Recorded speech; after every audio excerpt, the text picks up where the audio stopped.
Step right up. The American Sideshow was once the ultimate display of the strange, the bizarre, and the unbelievable. But behind the curtain of curiosity lies a deeper story. A journey through exploitation, fame, wonder, and, ultimately, downfall. This is the rise and fall of the American Sideshow.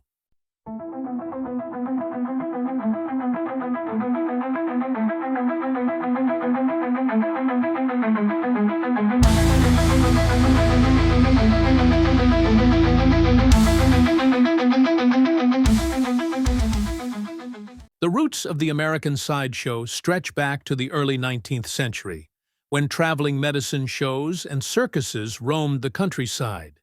But it wasn't until P.T. Barnum came along that the sideshow exploded into the mainstream.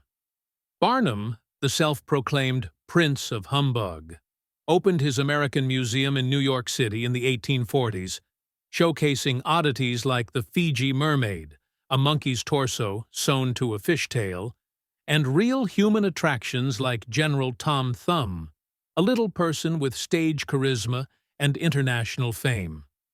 Barnum didn't invent the sideshow, but he perfected the formula. Curiosity plus spectacle equals ticket sales. By the late 1800s, sideshow tents became staples at circuses like Ringling Brothers and traveling carnivals. Known as the 10-in-1 format, a single ticket gave audiences access to 10 back-to-back acts, each more astonishing than the last. The golden age of the sideshow stretched from the 1880s to the 1940s. During this time, freak shows were not just tolerated, they were wildly popular. Crowds flocked to see bearded ladies like Annie Jones, who began performing at age 4. Living skeletons, like Isaac W. Sprague, who weighed under 50 pounds. Giants and dwarfs, often marketed with exaggerated measurements. Wild men, or cannibals, often portrayed by indigenous people dressed up in colonial fantasy costumes. Conjoined twins like Chang and Eng Bunker, whose fame turned into fortune, and a legacy as American citizens and slave owners in North Carolina. These performers were often marketed as human wonders or freaks of nature. In many cases, the labels were exaggerated or outright fabricated. A performer might have a mild condition, like hypertrichosis, excessive hair growth, but be advertised as a man raised by wolves. Some found empowerment in their roles.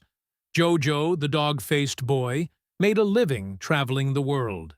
And Schlitzie the pinhead, who had microcephaly, became a beloved figure. But others were exploited, living in poor conditions and managed by handlers who took most of their earnings. The sideshow was more than just the main stage. Behind the curtains were gaffed exhibits, trickery and taxidermy mashups meant to fool audiences. The two-headed baby, the mermaid, or the pickled punk, human fetuses in jars. These props sat beside the living exhibits in what was known as the museum or auditorium tent. There were also working acts, sword swallowers, fire eaters, escape artists, and contortionists, skilled performers who blurred the line between circus stunt and freak show. Sideshow life was often grueling. Performers lived on the road, often in cramped trailers, enduring long tours, unpredictable pay, and societal judgment. But for many with rare medical conditions, it was a rare route to financial independence and a sense of belonging among others who had been rejected by the outside world. By the 1950s and 60s, public tastes began to shift. The rise of television brought weirdness into people's living rooms. The mystery and magic of seeing human oddities live began to fade. More importantly, public morality evolved. Advocacy groups began to question whether sideshows were unethical, labeling them exploitative and dehumanizing. Cities began to ban them, and in 1957, New York outlawed the exhibition of deformed persons for profit. Medical science also played a role. Conditions that once seemed mysterious were now diagnosed and explained, removing the aura of the unexplainable. And for many families, putting a child with a disability into a sideshow career was no longer socially acceptable. By the 1970s, the golden age was over. The big circuses dropped their freak show tents. The few that survived became increasingly niche, often underground, nostalgic, or ironic in nature. The American sideshow was a mirror of society, reflecting our fascination with difference, our fear of the unknown, and our willingness to stare. Its fall wasn't just about morality. It was about the slow realization that the people inside those tents were people, not props.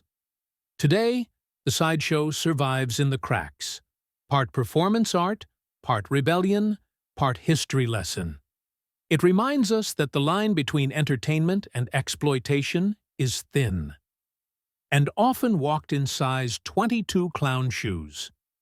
Now that's a showstopper.